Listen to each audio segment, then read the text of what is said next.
Assalamualaikum warahmatullahi wabarakatuh. Bismillah, alhamdulillah, wa syukuri nikmatillah, la haula wa la quwata illa billahil aliyul azim.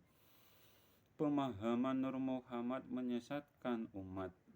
Nur Muhammad tidak menyesatkan. Hanya saja yang memahami tauhid dengan cara memahami awal kejadian itu Nur Muhammad.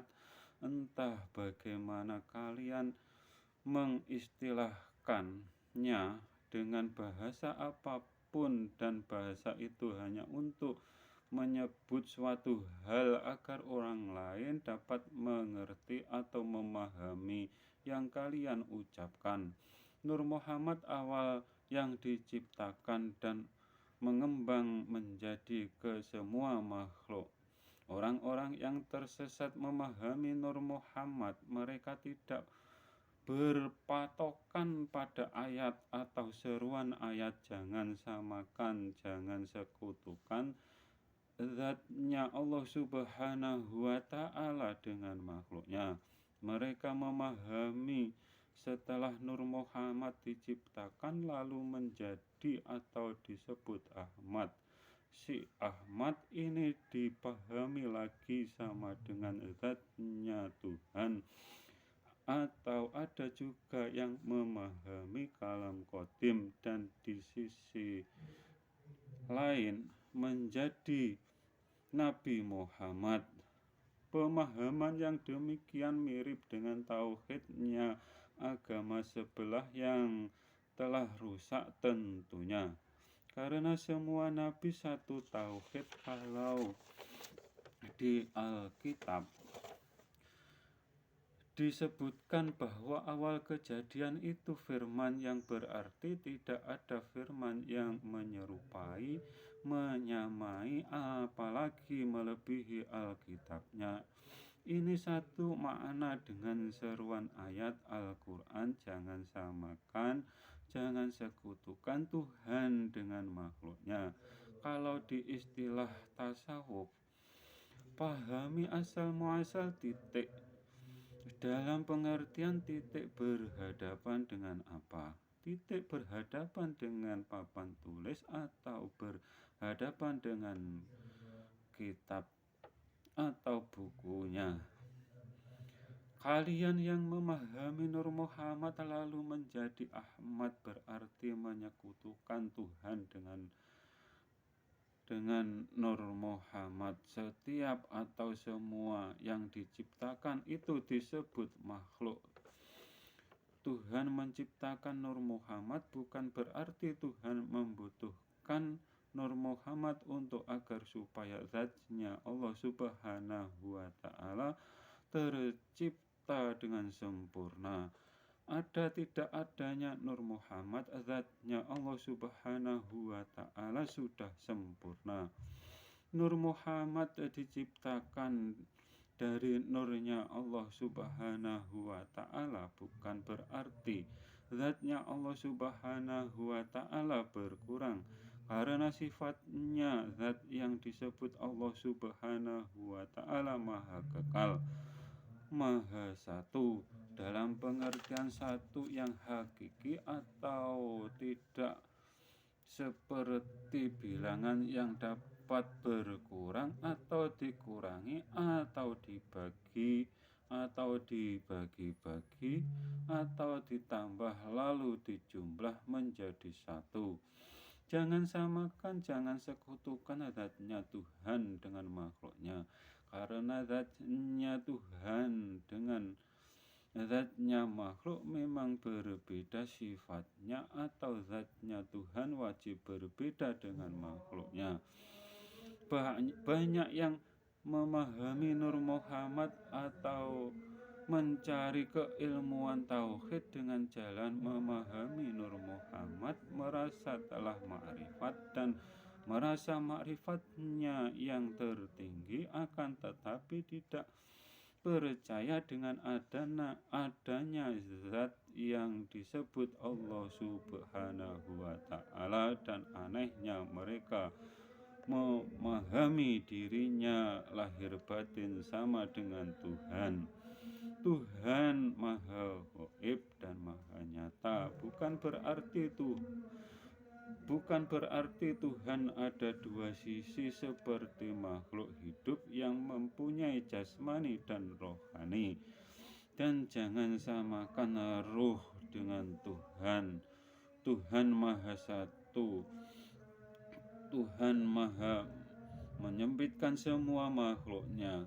Zatnya Tuhan Maha Satu dan Maha menyempitkan semua makhluknya. Dalam pengertian zatnya meliputi semua makhluknya, atau meliputi semua alam yang ada beserta semua isinya.